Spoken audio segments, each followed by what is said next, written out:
lions can be tricky to find, and it's just a function of how big their territories are. They're nocturnal, so often when you go out in the morning you'll come across some tracks, and they may have walked sort of 8-10 kilometers in a night, which is fine if it's easy to track, but especially now after a bit of rain and the ground cakes over and becomes quite hard, it can be very tough to track these animals through the thick bush. If it's in the morning, it should be, if it's raining, you got a little bit dew and the sand, you can see when you're tracking, you can see a little bit move the sand. Elmon's quite a seasoned professional in this, and yeah, we're lucky enough to be watching them this morning.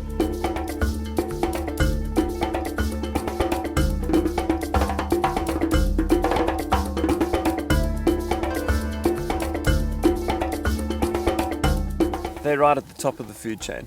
They incredibly powerful hunters, and especially when they work as a pride together, they can take down enormous animals. Fully grown giraffe even, which are, they're close to 5 meters tall. So big buffalo, they can take enormous prey down just by working together. And even individually, they're incredible hunters. So when they work together, they really are right at the top of the food chain. Adam, will I get visual from Camp Road? Just before I camped along Londolozi, I was working up in Johannesburg in the finance world. I was actually quite a long way down in my career. I was about 5 years studying and then another 4 years of working. So I was close on 10 years down a career path before realizing it's the wrong one. So it's a hell of a thing to admit to when you're bearing in on your dirty 30s and you suddenly realize you've done 10 years in the wrong direction. When we born here, we stay all the animals together, and we're hunting, we're killing something, we're feeding.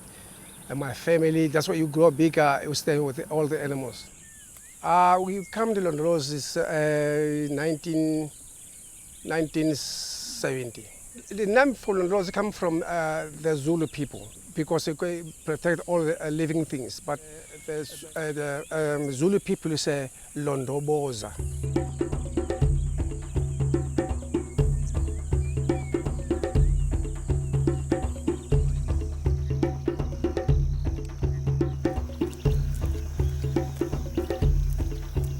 I had quite a few friends who are living and working out here.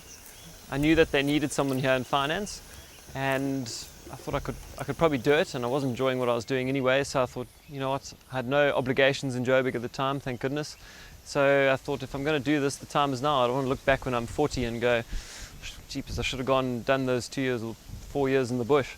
So I took the plunge and came out here, and I'd been working in finance for probably about 7 or 8 months here. And I decided, you know what, if I'm going to come out here, I'm going to do it properly.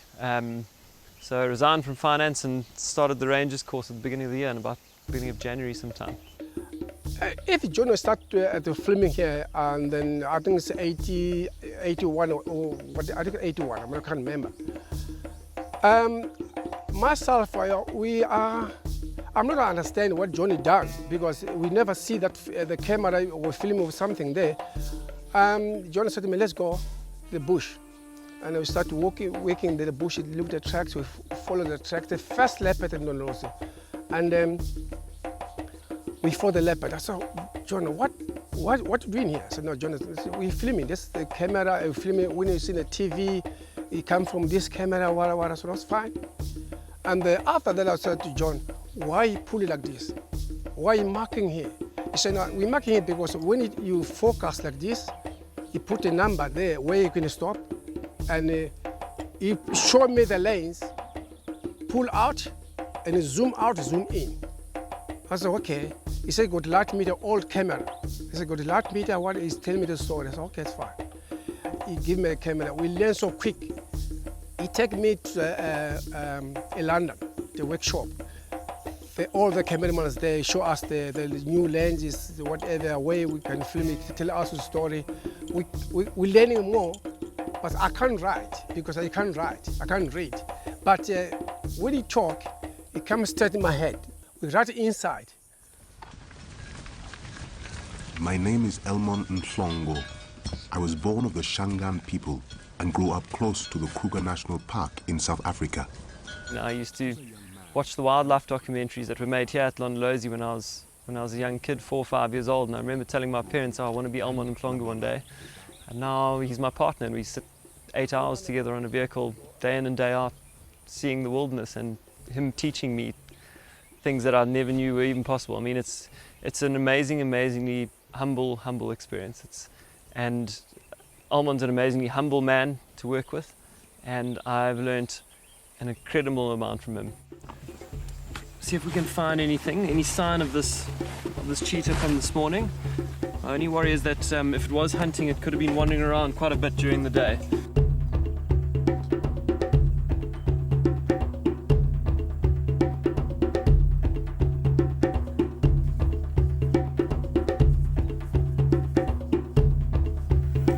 Fortunately, no sign of him. No sign of any tracks of him. My worry is we're starting to run out of light now to track for too much longer, hey, Elmon? Yeah.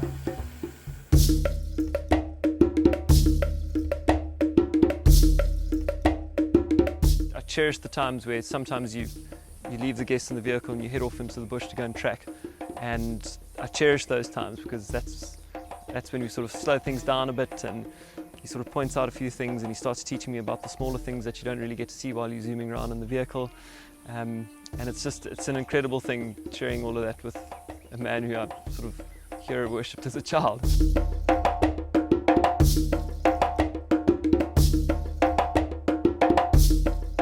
I can say to Dean, he must be listening what I'm saying. Same like I've never been to school myself, but I said, if you don't listen to the teacher, you can't pass. You must be listening to your teacher, you can pass. So we work together, it's very, very good to me. When I look at the Dean, it's very good. When we first started working together, he said, I would like to teach you, and I said, well, there's no one else in the world. I'd rather teach me the wilderness than you. So from that stemmed what I'm hoping will be a great partnership going forward. I'm not happy because if that ranger, we working together, if we tracking the leopard, sometimes the guests, let's go back to camp for breakfast. So I'm not happy about that because we spend more time for tracking there, and then after that maybe I can find leopards close by. There's let's go back to the camp. I want to have some breakfast. I'm not happy about that. I said sometimes maybe leave me the bush, and you take the guests back to camp. You can come find me in the bush because I want to continue to trekking myself. I don't want to trek halfway and they said let's go. Personally, I think the leopard is still my favorite animal. It's just even though we know a lot about them, there's still so much that we don't know. They're very secretive animals, very shy, amazingly cunning, and every time you see them, they're doing something new that you've never seen before. Incredibly intelligent, and yeah, I'd say those are my favorite animals. So I've come to the right place with that Londolozi sort of reputation for leopards, and it's been great getting to experience them a little bit closer than you would elsewhere.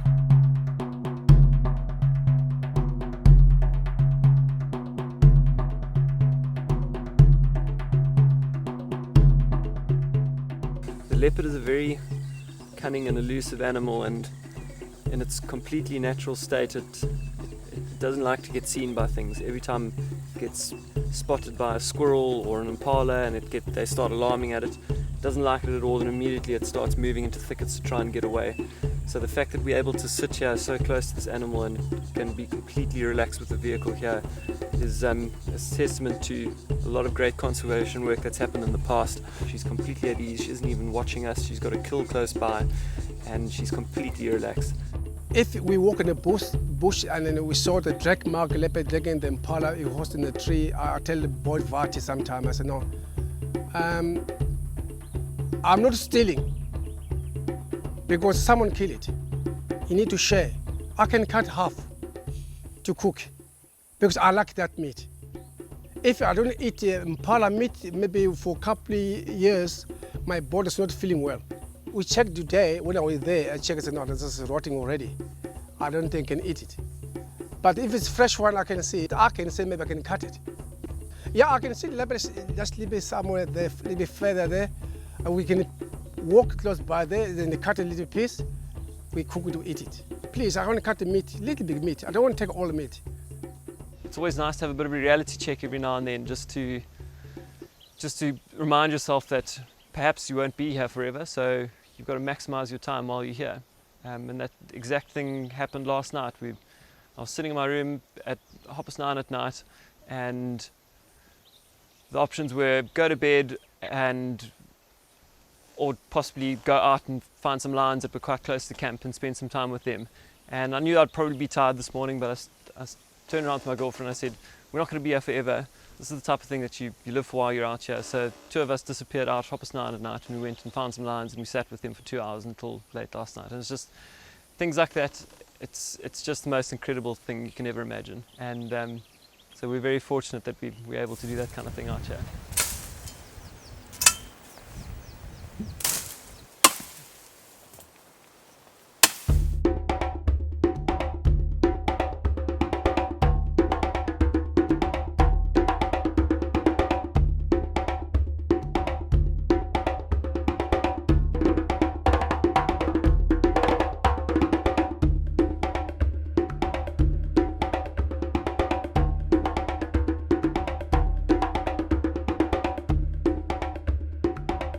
So what we did was we went to the last position where it was this morning, and we had a quick look around there for any sign of its tracks, and unfortunately all we could see were where it had chased the impala, deep scuff marks from the hooves of the impala. We could see which direction he had run in, but unfortunately we couldn't see any sign of him. But we knew he was hunting, we knew he was in the area, and fortunately Elmon knows his property like the back of his hand, and he said when we left the area we must come along this road here because there's a good chance he could have moved towards this thicket here to come and hunt, because there's often a big herd of impala that wanders around here, and that's pretty much exactly what's happened. So it's a pity that we arrived just after the kill, but an amazing thing to see nonetheless. So we're just going to sit tight and wait here for a bit, let him catch his breath a bit, and then hopefully he might move his kill into a thicket where it's a bit more concealed than out in the open, and at some stage he might start feeding. Good chance he might start feeding directly from the back, where the good juicy bits are. He needs to eat as quickly as he can, as much as he can, just in case it gets stolen by anything.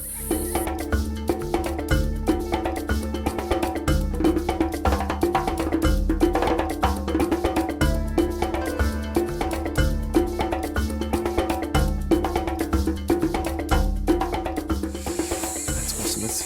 We're very lucky, or not to say we're lucky, but it was a skilled job by Elmon to find this guy. It's been a fantastic sighting, fantastic sunset. Incredibly lucky to be in the presence of this animal over here, and just like I was telling you earlier, I talked about those pinch yourself moments where I can't believe that this is actually work. This is definitely one of them. Beautiful sunset and male cheetah on an impala killed a few feet from our vehicle. It's awesome. I came from an industry that was